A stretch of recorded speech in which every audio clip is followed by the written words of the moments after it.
Ok, bonjour frères et sœurs. Nous sommes bénis ce matin, aujourd'hui, de pouvoir partager un message de la part du Seigneur. On va d'abord lui rendre grâce. Père éternel, nous te bénissons, nous te rendons grâce, Seigneur Yeshua, Père éternel, pour tout ce que tu fais, tout ce que tu permets. Et nous voulons encore tourner nos regards vers toi et nous voulons encore, Seigneur Yeshua, Père éternel, être affermis dans ta parole. Et nous voulons encore te découvrir, Seigneur Yeshua, et te recommandons ce moment, Père, que vraiment la chair puisse se taire et que toi seul, Seigneur Yeshua, Père éternel, tu puisses parler, Seigneur, Père éternel. Donne de saisir ta pensée au nom de Yeshua, Père éternel. Béni sois-tu, Père éternel, pour tout. Toute la gloire te soit rendue. Amen. D'accord. Amen. Donc, j'avais à cœur de partager un message dans le cadre de la croissance spirituelle. En tant qu'enfant du Seigneur, la parole nous enseigne qu'on est amené à grandir dans le Seigneur, dans la marche avec le Seigneur. Et quand on prend le livre de 1 Jean 2,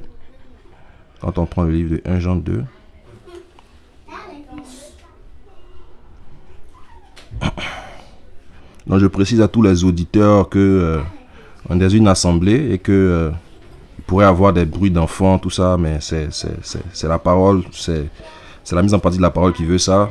Donc il y a plusieurs enfants, il y a des adultes aussi, il y a des enfants. Donc vraiment excusez-nous pour éventuellement tous les bruits qu'il pourrait y avoir. Voilà.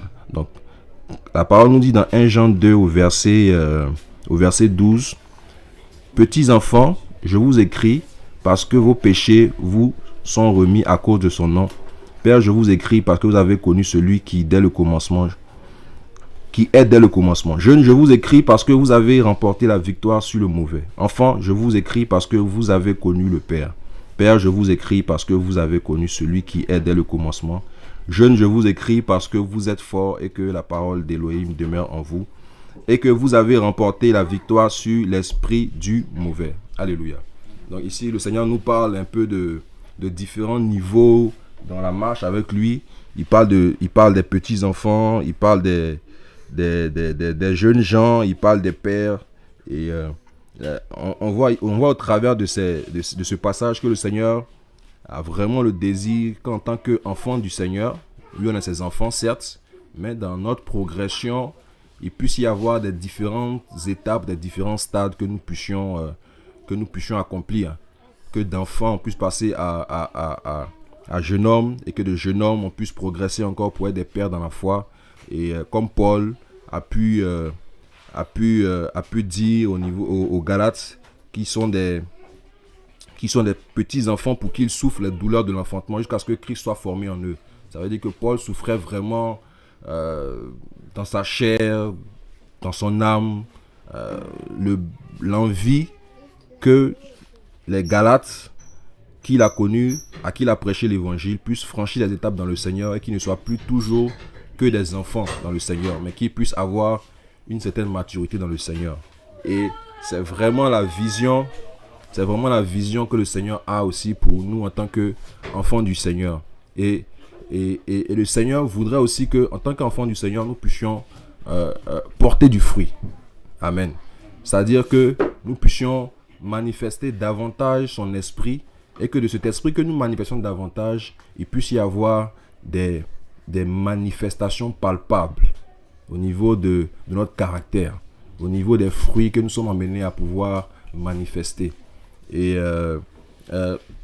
je vais reprendre ce verset parce que c'est important. Au niveau du livre de Jean, Yohanan 15, il dit, au verset 1, le Seigneur dit, mais moi je suis le véritable cep et mon Père le vigneron. Tout sarment en moi ne portant pas de fruits, il le retranche et il émonte tout porte fruit afin qu'il porte plus de fruits. Vous êtes déjà purs à cause de la parole que je vous ai fait entendre. Demeurez en moi et moi en vous, comme le sarment ne peut de lui-même porter du fruit, à moins qu'il ne demeure dans le cep. Vous ne le pouvez pas non plus, à moins que vous ne demeuriez en moi. Moi je suis le cep, vous les sarments. Celui qui demeure en moi et moi en lui, celui-là porte beaucoup de fruits, car hors de moi, vous ne pouvez rien produire. Je répète, Moi je suis le cep au verset 5, et vous, moi je suis le cep, vous les sarments. Celui qui demeure en moi et moi en lui, celui-là porte beaucoup de fruits, car hors de moi, vous ne pouvez rien produire. Si quelqu'un ne demeure pas en moi, il est jeté dehors comme le sarment et il sèche, et on ramasse les sarments et on les jette au feu et ils brûlent. Si vous demeurez en moi et que mes paroles demeurent en vous, vous demanderez ce que vous voudrez et cela vous arrivera. Mon Père est glorifié en ceci, que vous portiez beaucoup de fruits et vous deviendrez alors mes disciples. Amen. Ici le Seigneur parlait aux disciples et il leur disait que un des éléments une des visions que le Seigneur avait par rapport à leur vie, c'est qu'ils portent beaucoup de fruits. Ça va? Et quand on voit dans les évangiles, notamment dans Matthieu 13, il y a la parabole du semeur, si je ne me trompe pas. Et on voit que le Seigneur parle d'une graine qui est plantée dans le sol. Et cette graine-là, en fonction des circonstances, est amenée à, oui ou non, grandir et à porter du fruit et à devenir un arbre qui ne se limite pas seulement qu'aux feuilles, mais sur lequel on retrouve des fruits. Les fruits, c'est vraiment l'image d'un certain niveau de maturité. Et le Seigneur dit que même si vous êtes amené à porter du fruit, c'est qu'il voudrait ce que nous puissions porter beaucoup de fruits. Amen. Ça veut dire qu'il ne met pas de limite par rapport aux fruits qu'il voudrait que nous puissions porter. Que nous puissions porter beaucoup de fruits. Qu'il y ait une multiplication dans notre vie au niveau des fruits qu'on a amené à manifester. Et ces fruits-là, ce ne sont pas des fruits financiers, ce ne sont pas des fruits matrimoniaux, ce ne sont pas des fruits, je vais dire, je ne sais pas quel qualificatif je peux employer, mais il parle des fruits qui sont liés à l'esprit qu'il nous donne. Et quand on lit le livre de Galates, je pense que c'est un verset que beaucoup connaissent. Hein? Quand on lit le livre de Galates 5, voilà mon frère, viens partager le verset avec nous. Viens partager le verset. Galates 5 au verset, je pense, 22. Ça va? On parle des fruits qui sont liés à l'esprit que le Seigneur nous confère. Vas-y. Galates 5 au verset 22.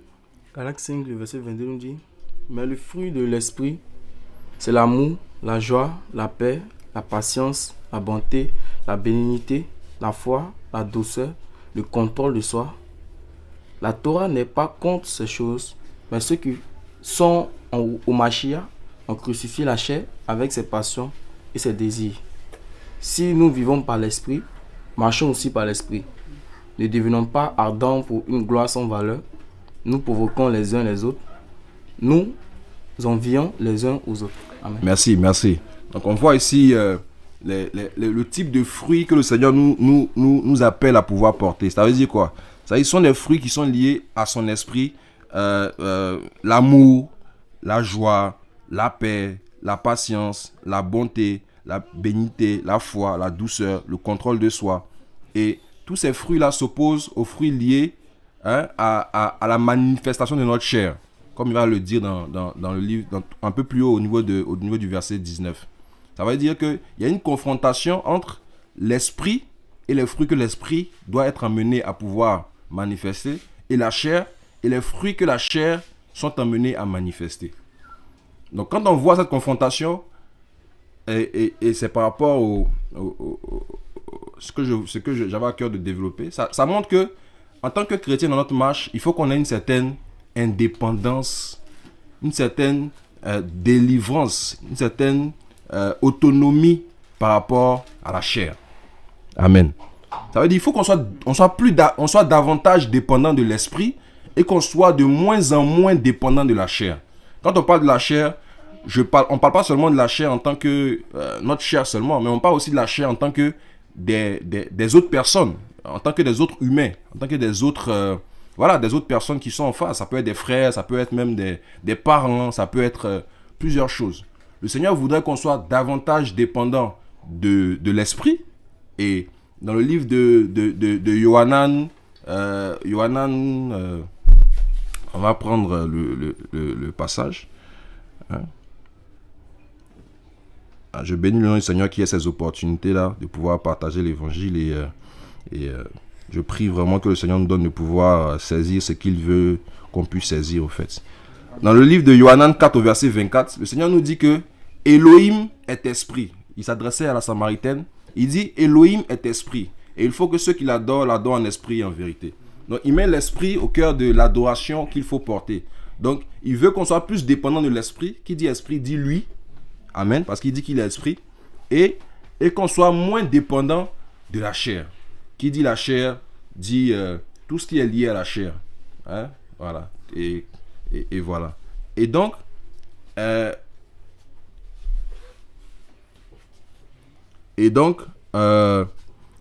c'est ça au fait. C'est un des points focaux par rapport à la marche avec le Seigneur. C'est lorsqu'on a mené à grandir d'enfant à jeune homme, de jeune homme à père, il voudrait qu'il y ait une plus grande dépendance de lui, à lui plutôt, et une moins grande dépendance aux hommes.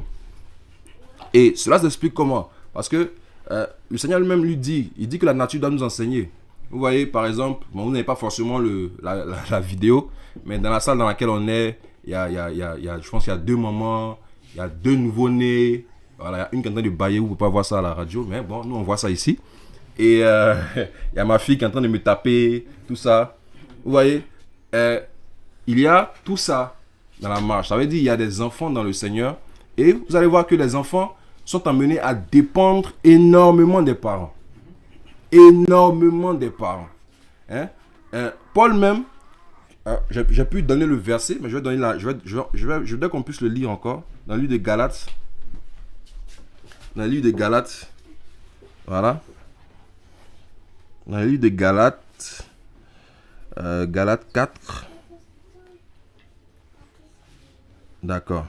Dans le Galates 4 au verset 19, la parole nous dit: mes petits enfants, pour qui j'éprouve de nouveau les douleurs de l'enfantement, jusqu'à ce que le Mashiach soit formé en vous. Ça veut dire quoi? Ça veut dire que Paul, tellement que les Galates étaient dépendants de lui, c'était comme s'il était comme une mère qui devait enfanter un enfant, qui devait donner naissance à un enfant. Ça va? Et il éprouvait beaucoup de douleurs par rapport à ça. Parce que comme on le sait, au niveau de l'enfantement, il y a vraiment beaucoup de douleurs, tout ça. Ça va? Je pense que quand c'est l'anesthésie, on dit péridurale, c'est ça, non? Voilà. Il n'y a pas la péridurale en Christ.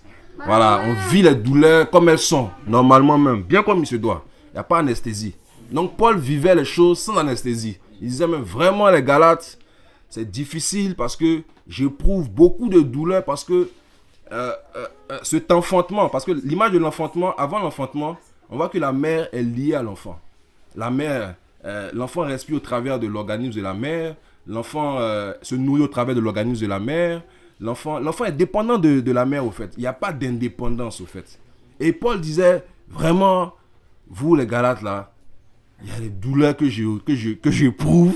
Parce qu'il faut que je vais quelque part enfanter. Ça va? Il faut que je puisse quelque part, il faut qu'il y ait une indépendance de votre part. Il faut qu'il y ait une maturité de votre part qui fasse que on puisse voir vraiment que dans la marche avec le Seigneur, vous avez franchi des étapes. Mais actuellement, c'est douloureux, c'est difficile. Parce que jusqu'à présent, c'est encore les douleurs que j'éprouve vous concernant. Voilà. Il dit les petits enfants pour qui j'éprouve les douleurs de l'enfantement. Donc ça montrait à quel point, quelque part, les Galates pouvaient être dépendants de Paul. Ils dépendaient de Paul. Parce que si on parle même de douleurs d'enfantement, waouh, c'est fort, hein, frère. C'est fort. Il dit même, je dois vous enfanter, il y a des douleurs par rapport à ça. Ça ne va pas.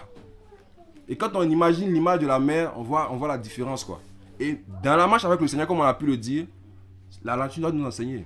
Il y a une mère qui a un enfant qui est en son sein, par lequel l'enfant se nourrit au travers de la mère, l'enfant respire au travers de la mère, l'enfant bouge même dans la mère. Et à un moment donné, au niveau de l'enfantement, l'enfant maintenant a une certaine autonomie parce qu'il reçoit à la naissance le premier souffle de vie. Amen. Et ce souffle de vie là permet que tous les muscles, tous les organes puissent être indépendants. Il y a un battement de cœur qui commence maintenant. Sans le battement de cœur, sans ce qui est lié à tout ce qu'il pouvait ressentir, bon, ce qui est différent. C'est vrai que son cœur battait dans le ventre de la mère, mais il y a une différence au fait. Les poumons sont maintenant remplis d'oxygène, les poumons commencent à bouger seuls. Il y a une indépendance, les organes commencent à se mouvoir. Il y a beaucoup de choses qui se passent, quoi. Et il y a vraiment une certaine indépendance que l'enfant acquiert. Et dans la marche avec le Seigneur, vous allez voir aussi que cette personne, cet enfant-là, au départ, il va être un enfant à qui on va dire, ah, ne fais pas ça, fais les choses comme ça, arrête de faire ça. Souvent ici en assemblée par exemple, lorsque les enfants parlent trop, on a oublié de dire, hey, arrêtez de faire du bruit. Si vous ne faites pas de bruit, arrêtez de faire du bruit, parce que ça gêne. Vous allez voir que les adultes, eux par contre, ils savent qu'ils n'ont pas à faire du bruit. Ils savent que, je vais dire, il faut rester calme.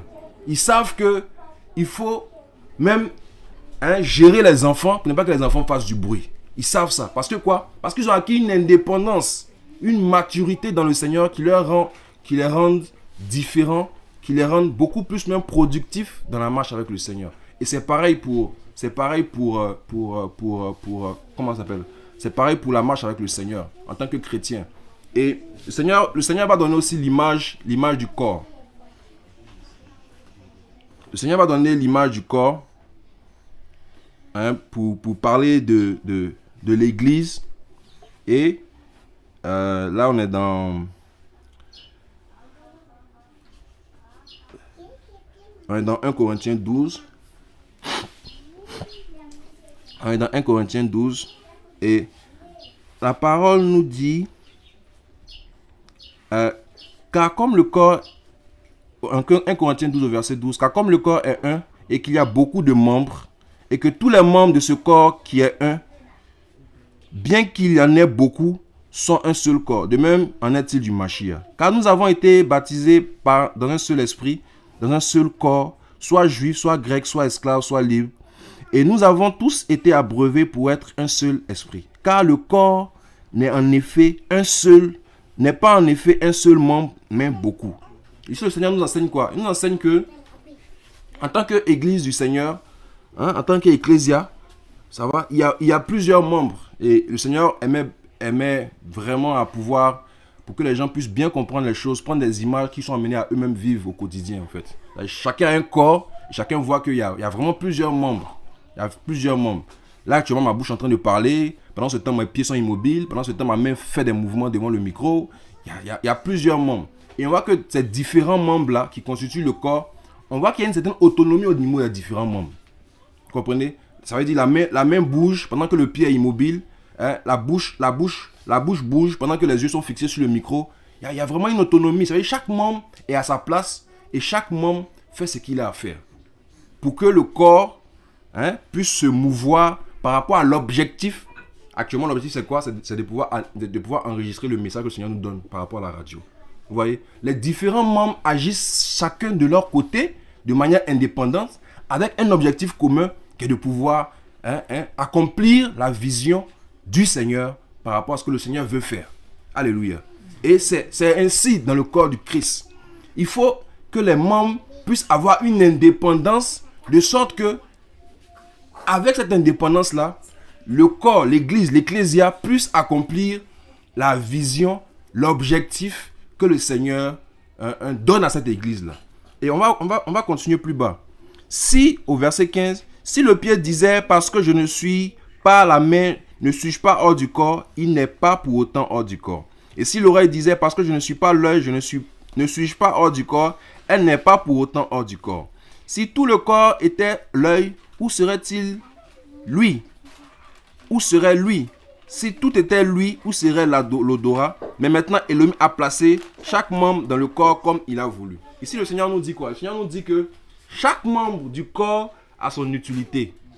Alléluia. Vous voyez, aujourd'hui, on est dans une assemblée, il y a des bébés. Les bébés ont leur utilité dans l'assemblée du Seigneur. Aujourd'hui, il y a un enfant qui a attrapé des couches. Il a attrapé des couches parce qu'il sait qu'il doit donner les couches à sa mère ou bien à son père pour qu'on puisse changer les couches de sa petite soeur. Il a son utilité dans l'église du Seigneur. Aujourd'hui, on est assis. Il y a des femmes qui sont assises stratégiquement par rapport à baisser leur enfant sur leurs jambes parce qu'elles savent qu'actuellement on est en train d'annoncer un message et que chacun doit être calme. Donc, elle a son utilité dans le Seigneur. Chaque membre a son utilité. Il n'y a pas un membre qui n'a pas d'utilité. Tous les membres ont leur utilité. Tous les membres. Tous les membres ont leur utilité. Et quand on voit la parabole des talents dans le livre de Matthieu, on voit que à chaque serviteur, le maître avait laissé des talents. Il n'y avait pas eu un serviteur, on dit lui il a eu 0 talent et que quand il va revenir, le Seigneur va revenir, il va lui demander des comptes à 0. Parce que la multiplication par 0 donne toujours 0. Alléluia. Donc, on ne peut pas demander des résultats à une personne qui a eu 0. Alors que le Seigneur vient pour juger chaque homme. Il n'y a pas un homme qui ne sera pas jugé. Chaque homme. Donc, il y a forcément une multiplication par au moins 1. Si tu n'as rien reçu, tu as reçu au moins 1. Alléluia. Parce qu'il faut multiplier pour pouvoir avoir un résultat et puis pour qu'on puisse juger le résultat. Et comme le Seigneur est juste, il a permis que chaque membre ait son utilité. Chaque membre reçoive quelque chose de lui. Et chaque membre, voilà, est amené à être agrandi, à mûrir. Et qu'est-ce qu'il va dire par la suite? Il va dire au verset 19, et si tous les... Non, on est au verset 23. Et c'est un verset qui est important. Et ceux que nous estimons être déshonorés dans le corps, nous les couvrons d'un plus grand honneur. Et ce que nous avons de malséant obtient plus de bienséance. Mais nos membres honorables n'en ont pas besoin. Mais Elohim a mêlé ensemble le corps en donnant un grand honneur à celui qui en manquait. Afin qu'il n'y ait pas de division dans le corps, mais que les membres s'inquiètent de la même façon les uns des autres. Et si un membre souffre, tous les membres souffrent avec lui. Et si un membre est glorifié, tous les membres se réjouissent avec lui. Or, vous êtes le corps du Mashiach et chacun un membre à part. Alléluia. Il dit que, en somme, il y a des membres qui sont des membres, je veux dire, qui ont des difficultés, ça va, et on est amené justement à pouvoir, en étant un corps, apporter un soutien à ces membres-là. Apporter, voilà quoi, les couvrir particulièrement d'un honneur particulier. Et moi-même, ça me faisait, quand je lisais ce verset, ça me faisait sourire parce que c'est l'image aussi même de la marche avec le Seigneur. Parce que quand on commençait dans la marche avec le Seigneur, je vous assure, les premiers moments, c'était les moments, les meilleurs moments. Le Seigneur est présent, tu pries un peu, tu sens la présence du Seigneur. Le Seigneur était tellement présent à nos côtés. Il était là, il est présent. Il est toujours présent d'ailleurs. Mais il était présent d'une certaine manière qui fait que on se sentait vraiment comme ces enfants chéris, adorés et tout ça. Et beaucoup de gens m'ont dit aujourd'hui que non, par rapport à ma marche avec le Seigneur, je ne ressens plus les choses du début de ma conversion, tout ça. Frère, soeur, si tu grandis dans le Seigneur, tu es amené à ne plus ressentir les choses du début de ta conversion. Parce qu'il y a une évolution dans le Seigneur. Le Seigneur, c'est un vent. Ça va? On ne sait pas où il va, mais on sait qu'il y a un changement dans l'air. Il y a un mouvement dans l'air. C'est le Elohim du mouvement. Si tu es dans le statique, c'est que ça ne va pas. Ça veut dire quoi? Ça veut dire que comme un enfant, avant de donner des sucreries quand tu pleurais, maintenant tu dis que moi j'ai 40 ans, Seigneur, vraiment, j'ai plus de sucette quand je pleure. Qu'est-ce qui se passe aussi? Frère, dans le Seigneur, on a mené à changer, ça va, notre relation avec lui. Non pas que l'amour a disparu, non, mais l'amour a été modifié par rapport à l'expression. Alléluia. Parce que les enfants n'ont pas forcément le même besoin d'amour, ça va, et la même expression que les grandes personnes. Vous voyez, non? C'est vrai que dans l'amour, dans un couple maintenant, on revient, ah bébé, les vieux, mais c'est moi. Oui, il n'y a pas de problème. Il y a l'amour, tout ça, ce type d'amour-là. Mais dans la marche avec le Seigneur, ça va, on est amené à pouvoir expérimenter une évolution par rapport à l'amour avec le Seigneur. Ça va? Et qu'est-ce que le Seigneur va nous dire encore? On revient au livre de Galates. Galates 1 au verset... Non, Galates 4. Galates 4 à partir du verset 1. Le Seigneur dit... Mais je dis... Non, plutôt Paulos, le Seigneur au travail de Paulos dit... Mais je dis... Aussi longtemps que l'héritier est enfant, il ne diffère en rien d'un esclave, quoi qu'il soit le Seigneur de tout. Mais il est sous des tuteurs et des gestionnaires, jusqu'au temps déterminé par le Père. Alléluia. Il dit quoi? Il dit que quand on est des enfants dans le Seigneur, là, on a besoin de gestionnaires, on a besoin de tuteurs. Alléluia. Ça veut dire qu'on n'est pas indépendant comme il se devait. Pas que c'est mauvais. Parce que le Seigneur même dit dans le livre Paul dit dans le livre d'Éphésiens 4 au verset 11 qu'il y a des ministères que le Seigneur a mis à disposition de l'église pour l'édification de l'église. Ça veut dire que on est amené en tant que membre de l'église à bénéficier de ces ministères-là. Et la parole nous dit dans le livre de 1 Corinthiens 13 au verset 9 que la connaissance, on ne connaît qu'en partie. Ça veut dire que tant que nous sommes sur cette terre-là, on est amené à pouvoir profiter de ces ministères-là. on est amené à pouvoir recevoir du Seigneur au travers des frères et des sœurs qui sont autour de nous, à qui le Seigneur fait des grâces par rapport à ça. Mais il dit à ce verset-là, dans le livre de Galates 1, de Galates 4 au verset 1 jusqu'au verset 3 là-bas, il dit qu'il y a des personnes qui, parce qu'elles sont enfants, ont encore besoin de tuteurs et de gestionnaires. C'est quand il a fini de dire ça qu'après, au verset suivant, je pense qu'au verset 19, si je ne me trompe pas, au verset 19, il dit que vous les Galates là, vous êtes encore des enfants pour qui je souffre les douleurs de l'enfantement. Ça veut dire que vous n'êtes pas encore mûrs et vous avez besoin que je sois encore présent en tant que gestionnaire, en tant que tuteur pour pouvoir supporter. Vous voyez, l'image du tuteur, c'est quoi? C'est simplement, souvent il y a des plantes qui ont du mal à grandir, droites. Et qu'est-ce qu'on va faire? On va mettre un bois qui est droit, de sorte que la plante puisse s'appuyer sur le bois et grandir droit. C'est ça vraiment l'image du tuteur. Mais il y a des plantes par contre qui, elles grandissent droit, sans tuteur. Ça veut dire, elles sont là, elles grandissent, c'est droit. À la limite même, c'est leurs branches qu'on va prendre, on va couper les branches qui sont trop droites là, pour aller soutenir d'autres branches, d'autres arbres qui eux grandissent penchés. Est-ce que vous voyez l'image? Ça veut dire qu'il y a des frères qui sont là, qui ont une relation avec le Seigneur, qui ont une indépendance par rapport aux hommes, qui sont des esclaves du Seigneur, on va développer tout à l'heure, et qui grandissent, qui droits, fermes, qui sont affermis dans le Seigneur. Parce que quand on dit affermi là, c'est ça, être ferme, être solide, être droit. Et qui, eux, sont amenés justement, par rapport à leur fermeté, à leur affermissement, à pouvoir maintenant soutenir d'autres frères, parce qu'on a vu l'image du corps dans 1 Corinthiens 12, qui eux ont des difficultés. Ce n'est pas mauvais en soi, il n'y a pas de problème. Mais vous voyez que, comme Paul, si les frères et sœurs ne sont pas amenés à grandir, à mûrir, à être indépendants, ces frères que l'on soutient, vous allez voir que on va tous souffrir les douleurs de l'enfantement. Alléluia. Ça sera une église de personnes en grossesse. Tout. Tu as un frère là qui est toi quelque part celui que tu dois pousser tellement que tu souffres des douleurs par rapport à son enfantement. Ah frère, mais depuis là tu es encore lié par rapport à ta chair. C'est toujours toi qu'on fait les réunions, on te fait des remarques, tu t'emportes. C'est toujours toi qui es en train de critiquer les frères et sœurs. C'est toujours toi qui manque d'amour par rapport aux situations que l'on rencontre. C'est toujours toi qui est encore lié par rapport à la télévision, à l'excès, qui est par rapport lié aux musiques du monde. C'est toujours toi qui, je veux dire, qui suit les coups d'affermissement, mais qui n'est jamais affermi. Alléluia. Parce que l'image aussi, vous savez, l'indépendance des personnes vient aussi de ce que les personnes sont emmenées en tant que formateurs ou en tant que tuteurs, en tant que gestionnaires, à communiquer aux enfants. Vous voyez, quand on fait des formations, quand on a avec un frère, une soeur, ça va, on lui communique des choses par rapport à ce que le Seigneur nous confère, mais on lui dit, il y a une vision derrière. Il y a la vision de l'autonomie par rapport à ce qu'on est en train de faire. Il y a la vision de l'indépendance par rapport à ce qu'on est en train de faire. Parce que comme Timothée a pu suivre des formations auprès de Paulos, de même, Paulos a dit à Timothée, écoute, mon frère, écoute, tu es indépendant maintenant quelque part. Qu'est-ce qu'il va dire? On va lire ça.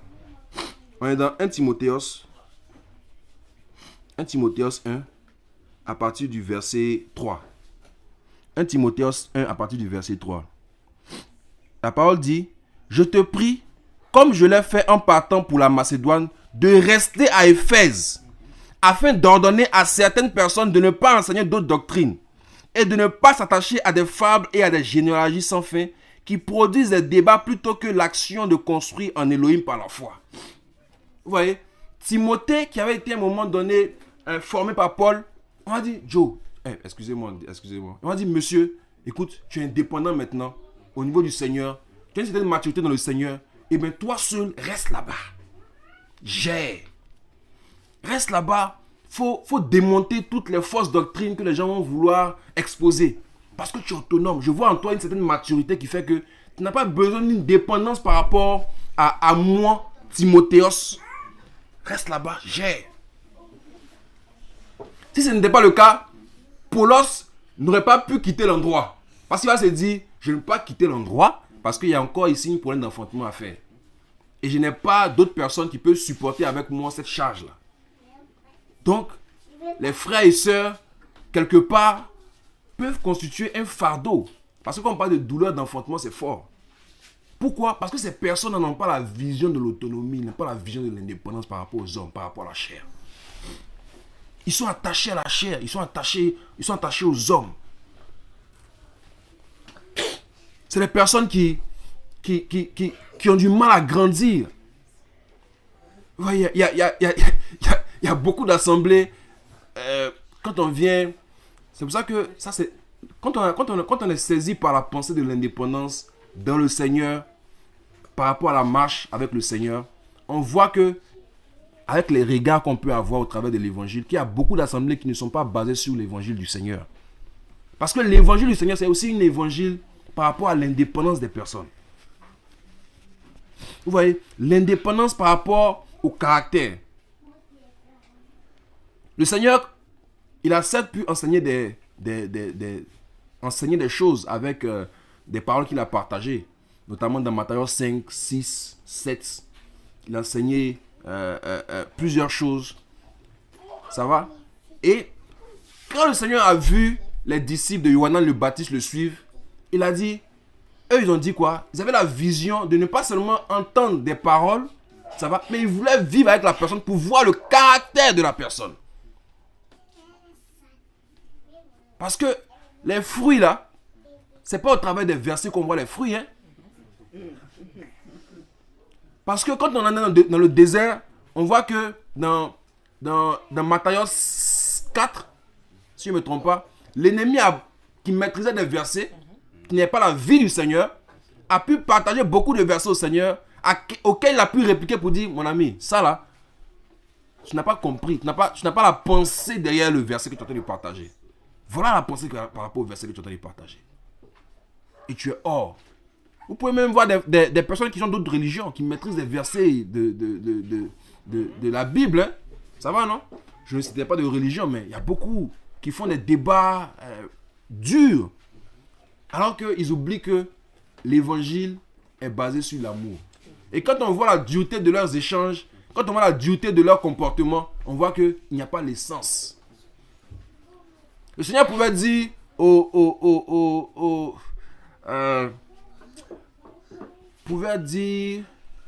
aux anciens, aux juifs là, j'oublie un peu leur terme, ceux qui avaient la loi, les pharisiens, voilà, hein, que par rapport à la dîme, ils n'ont pas compris le message par rapport à la dîme.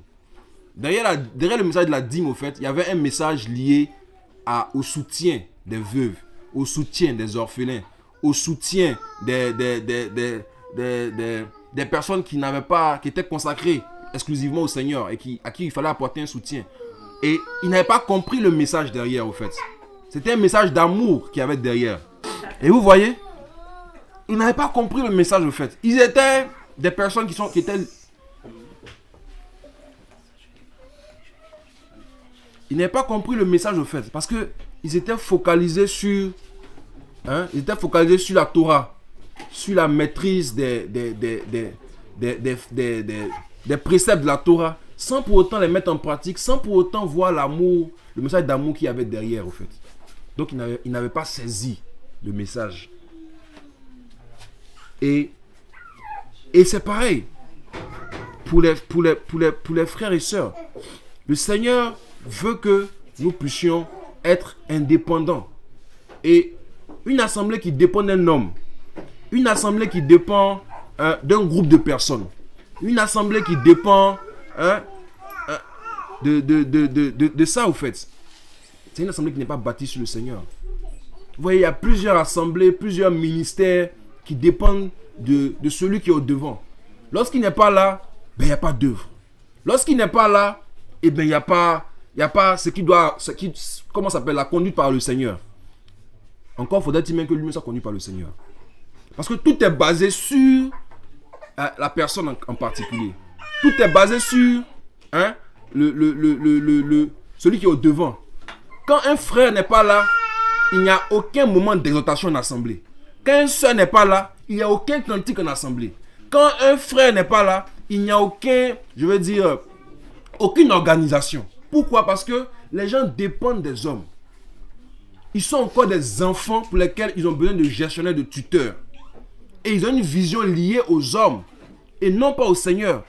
Mais quand on lit le livre de tout à l'heure, on a lu dans Jean 15, le Seigneur dit quoi? Il dit sans moi, sans lui le Seigneur, on ne peut rien produire.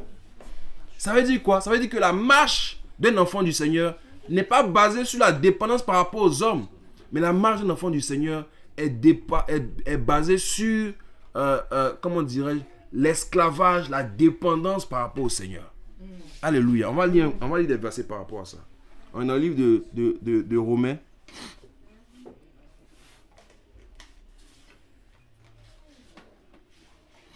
Romains 6 à partir du verset 16. Romains 6 à partir du verset 16.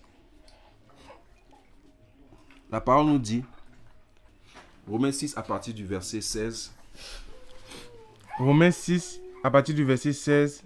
Ne savez-vous pas qu'en vous offrant à quelqu'un comme esclave pour lui obéir, vous êtes esclave de celui à qui vous obéissez, soit du péché qui conduit à la mort, soit de l'obéissance qui conduit à la justice. Verset 17. Mais grâce à Dieu, de ceux qui ayant été les esclaves du péché, vous avez obéi de cœur à cette forme de doctrine. Vous a été transmise. Verset 18. Ayant donc été affranchis du péché, vous êtes devenus esclaves de la justice. Amen. Vas-y, c'est pas terminé, vas-y. Je parle à la façon des hommes à cause de la faiblesse de votre chair. De même, en effet, que vous avez offert à vos membres comme esclaves à l'impureté et à l'iniquité pour l'iniquité.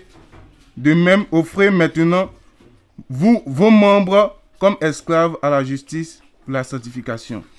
Car lorsque vous étiez esclaves du péché, vous étiez libres à l'égard de la justice. Quels fruits aviez-vous alors? Des fruits dont maintenant vous avez honte. Certes, la fin de ces choses, c'est la mort.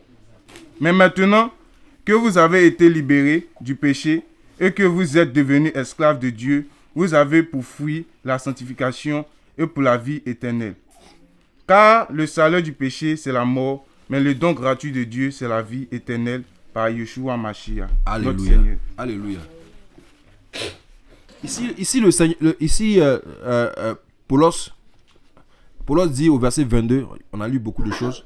Mais maintenant, rendu libre du péché et devenu esclave d'Élohim, vous avez votre fruit dans la sanctification et pour faire la vie éternelle. Alléluia. Ce sont les esclaves d'Élohim qui vont avoir accès à la vie éternelle. Ce sont les esclaves d'Élohim qui expérimentent la sanctification. Si on n'est pas esclave d'Élohim, qu'on est esclave des hommes, qu'on est esclave de la chair, eh bien on est hors du chemin dans lequel le Seigneur nous veut. Alléluia. Et vous verrez que le Seigneur, par rapport à la relation avec lui, il met l'accent sur deux choses. Il met l'accent sur la prière. Il met l'accent sur la méditation de sa parole. Et pour ces choses-là, pour lesquelles, je veux dire, qui nous rendent fermes dans le Seigneur, qui nous attachent au Seigneur, vous allez voir que ça ne dépend d'aucune autre personne. Il a fait en sorte que la dépendance à lui ne dépend d'aucune autre personne. Alléluia. On va lire par rapport à la prière. Quand il a enseigné par rapport à la prière aux disciples, il a dit une chose. Et aujourd'hui, quand je lis ça avec du recul, je vois un peu certaines choses, quoi. Je comprends certaines choses. Et on est dans... Ok. Matthieu 6 au verset 9.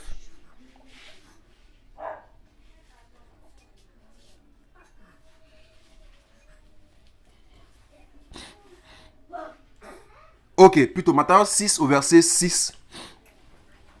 Bon, on va lire le contexte entier hein, pour qu'on puisse bien comprendre. C'est ça, je suis en train de bien vérifier. Au verset 5, on va prendre le verset 5. La parole nous dit: et quand tu pries, ne sois pas comme les hypocrites, car ils aiment dans leur prière. Ils aiment faire leur prière en se tenant debout dans les synagogues et au coin des rues pour être vus des gens. Amen, je vous le dis, ils reçoivent leur récompense. au verset 6 surtout. Mais toi, quand tu pries, entre dans ta chambre et ayant fermé ta porte. Alléluia. Ça, c'est l'image d'une personne qui ne dépend de personne par rapport à sa relation avec le Seigneur. Il dit, quand tu pries là, oui, il n'y a pas de problème, il peut y avoir des moments d'assemblée, lorsque 2 ou 3 sont réunis, le Seigneur au milieu de nous, il n'y a pas de problème. Mais il se base d'abord, avant tout, sur la relation personnelle qu'on peut avoir avec lui. Cette relation personnelle qu'on peut avoir avec lui, là, il dit, quand c'est comme ça, entre dans ta chambre, ferme la porte. Il dit même ferme la porte. C'est pour dire, sois autonome, sois indépendant quand tu pries. Ça veut dire que tu es seul avec moi, ça va, et prie. Quand c'est comme ça, quand tu vas faire le point avec le Seigneur, tu ne pourras jamais dire, ben écoute Seigneur, mais vraiment aujourd'hui j'ai pas pu prier parce que ma femme n'était pas là, parce que les enfants faisaient du bruit. Ah non, vraiment Seigneur, à cause du travail, j'ai pas pu prier. Vraiment Seigneur, oui c'est vrai, le Seigneur connaît nos difficultés. Et pour chaque difficulté, pour chaque chose qu'il permet, tant qu'il nous donne de pouvoir avoir la vie, il connaît aussi le moyen pour s'en sortir. Alléluia. Et il le dit dans sa parole. Ça veut dire, même quand il y a la difficulté par rapport à la prière avec les enfants qui font du bruit, même quand il y a la difficulté par rapport à la prière seul, il sait que c'est quelque chose que lui-même il a enseigné. Et il sait que si tu te tournes vers lui, il va te donner le moyen de pouvoir avoir cette intimité avec lui dans la prière, seul, sans dépendre de quelqu'un. Seul, sans dépendre de quelqu'un. Ça va? Et on va parler aussi, on a parlé de la prière, et il y a aussi l'image de la méditation de la parole du Seigneur. Ok? Quand le Seigneur parlait de un des versets, on va prendre des versets que plusieurs personnes connaissent. Quand le Seigneur parlait de la méditation de la parole, il s'est adressé à Josué. Amen. On va prendre le verset, je pense que c'est dans Josué 1. Que le Seigneur nous donne de pouvoir l'expérimenter, je veux dire au quotidien. Et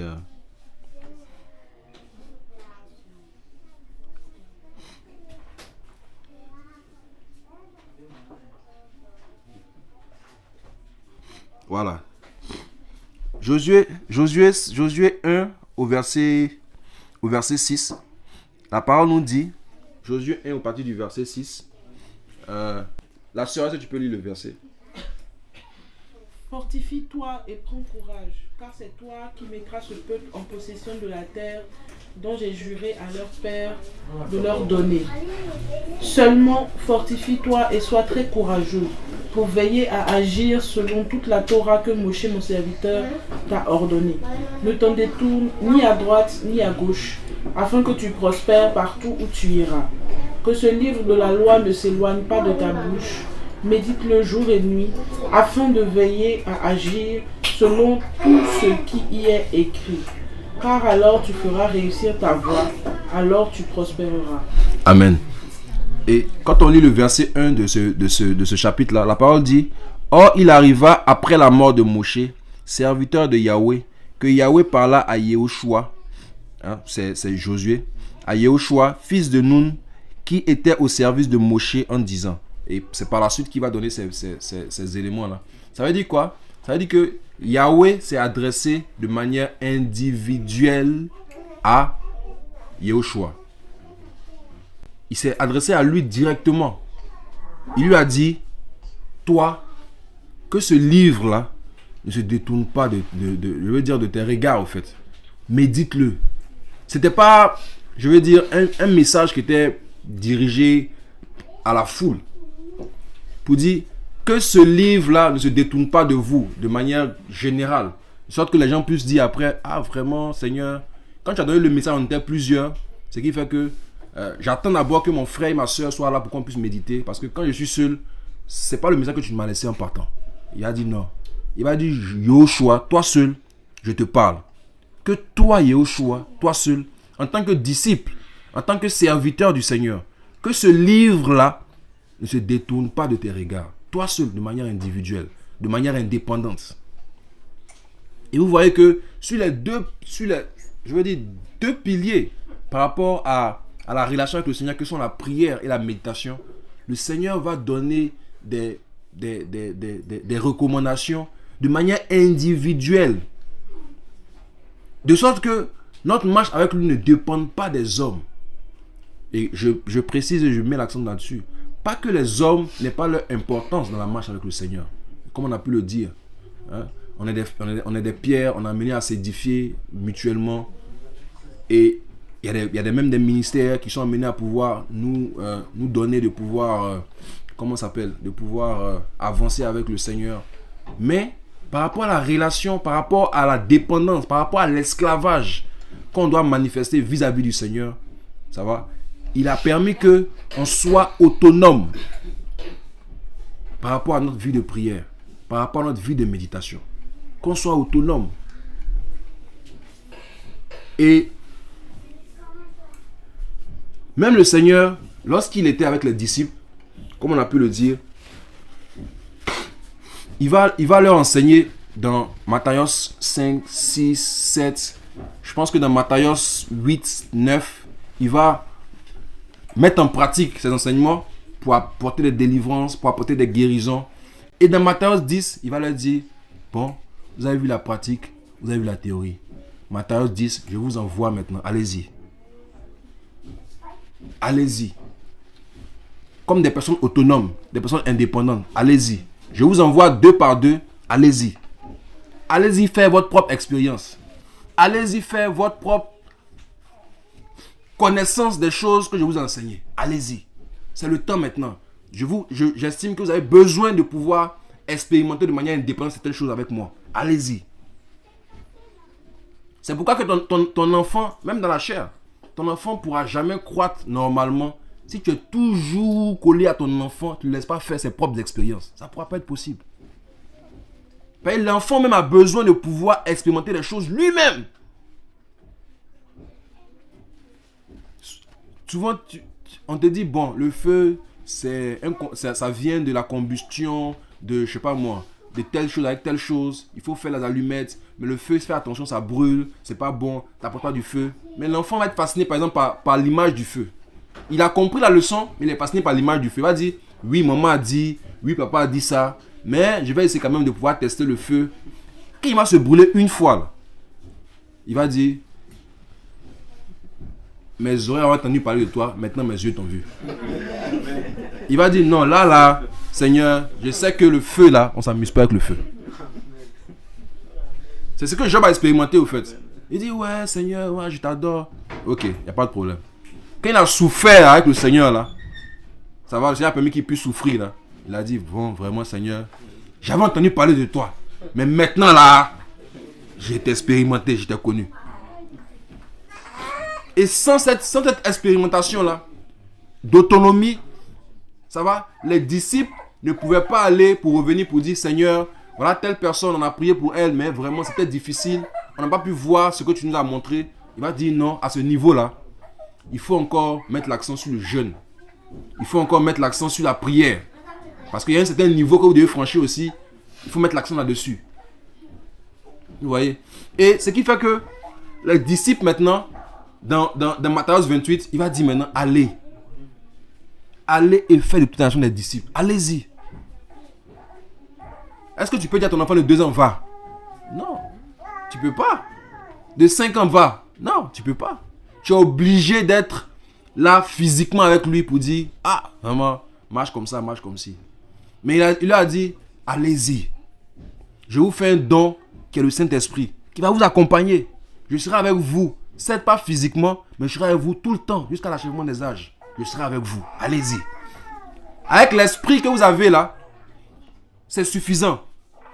Allez-y. Faites vous-même votre propre expérience. Allez-y. Mettez en pratique ce que je vous ai appris. Allez-y seul. Je ne serai plus là physiquement à vos côtés. Allez-y maintenant. Et ce commandement, cette recommandation que le Seigneur donne, c'est une recommandation aux disciples. Tout le monde qui se reconnaît en tant que disciple est amené à manifester l'autonomie, la maturité du Seigneur pour que le Seigneur puisse le dire, allez-y. Le Seigneur dit qu'il cherche des vases d'honneur. Vous voyez, non? Des vases d'honneur. Qui va utiliser? Mais tant que tu es encore à un certain niveau et tu n'es pas encore un vase d'honneur, tu n'es pas encore façonné comme il se doit, le Seigneur ne pourra pas te dire, va. Tu seras toujours dépendant. Et aussi longtemps que tu demeureras un enfant, aussi longtemps qu'on demeurera des enfants, on n'aura rien de différent d'esclaves. Et les esclaves n'hériteront pas le royaume des cieux. Frère, c'est le temps de l'autonomie.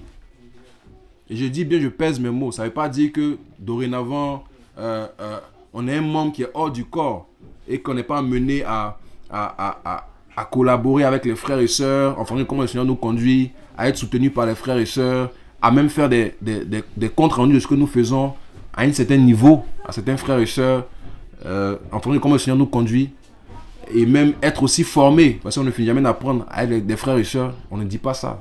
Bien évidemment, c'est important. Mais par rapport à la maturité, par rapport à la force, par rapport à l'âge que le Seigneur veut nous faire donner le pouvoir franchir, il veut aussi qu'à un certain niveau, on soit indépendant des hommes, indépendant de notre chair. Tu pourras pas, le Seigneur ne pourra pas t'envoyer tant que tu continues encore à être, je veux dire, dans la colère. Tu vas aller trouver une personne dans une évangélisation et puis tu es là, tu es coléreux, la personne va vouloir casser ce que tu es en train de bâtir par ton évangélisation. Et quand la personne va te reprendre, tu vas dire, bon, comme certains frères ont pu le faire, bon, on va mettre l'évangile de côté. Frère, et tu me connais. On va mettre pas, Dieu là, Elohim, on met là de côté maintenant. Et puis maintenant, c'est la chair qui va s'exprimer maintenant. Je vais t'évangéliser avec mes points maintenant. Parce que là, on a trop parlé du Seigneur.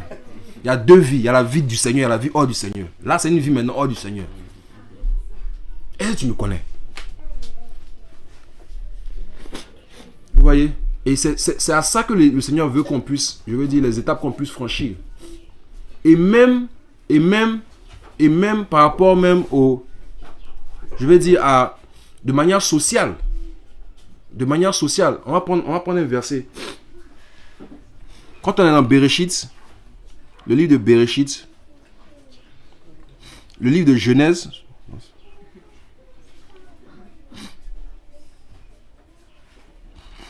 Bereshit 2, au verset 15. Excusez-moi, je suis un peu enrhumé.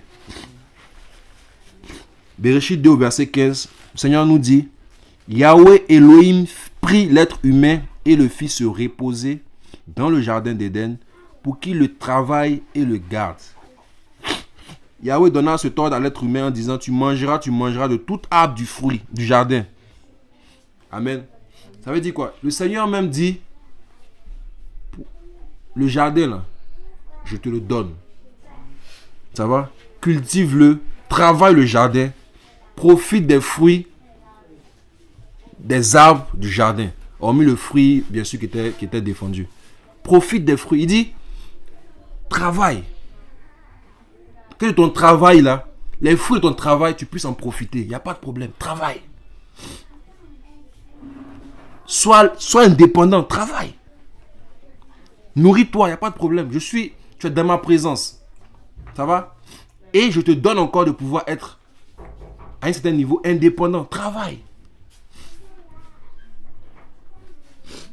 Vous voyez, il y a des serviteurs du Seigneur qui se disent être serviteurs du Seigneur, mais qui n'ont pas la pensée de l'indépendance et qui disent que ce sont les frères qui doivent travailler pour eux afin que eux puissent vivre. Parce que eux ont reçu, je veux dire, une parole du Seigneur particulière qui font que eux n'ont pas la pensée de l'indépendance. Ils ont la pensée de la dépendance par rapport aux frères et sœurs. Donc eux, ils ne doivent pas travailler. Mais les autres doivent travailler pour eux. Ce n'est pas la pensée que le Seigneur a. Il faut aussi avoir la pensée même de l'indépendance en étant dans le travail. C'est très important. C'est très important. Et bon, je bénis le nom du Seigneur. pense que c'était principalement ce message-là que j'avais à cœur de partager. Vraiment, que nous puissions être dans notre marche avec le Seigneur, au niveau de notre maturité, au niveau de notre croissance spirituelle, que nous puissions nous approprier le message de l'indépendance par rapport à la chair, de l'indépendance par rapport aux hommes et de la dépendance de l'esclavage par rapport au Seigneur. Plus on sera dépendant du Seigneur, moins on sera dépendant de la chair. Et plus on sera dépendant du Seigneur, plus on verra les fruits du Seigneur se manifester dans notre vie. C'était juste ça. Que le Seigneur vous bénisse, que le Seigneur bénisse tous les frères et sœurs qui auront à écouter ce message, et prie pour les frères et sœurs en Côte d'Ivoire afin que l'évangile continue de se propager. Et nous aussi, nous prions pour vous dans les nations afin que l'évangile du Seigneur puisse toucher beaucoup de personnes. Et ça sera beaucoup au travers de notre vie que nous allons manifester. Vous voyez, de la vie, le témoin que nous allons manifester. Le Seigneur nous dit qu'il nous envoie pour être des témoins. Ça va? Des témoins. Pas des prédicateurs avant tout. Il dit, je vous envoie pour être mes témoins jusqu'aux extrémités de la terre. Ça veut dire, quand on va vous voir, on va voir le témoignage de Christ au travers de vos vies. Et ça va toucher des personnes. Que le Seigneur nous donne d'être davantage des témoins au travers de nos vies, de chaque partie, même les plus petites de nos vies. Et que nous puissions porter beaucoup de fruits. Amen.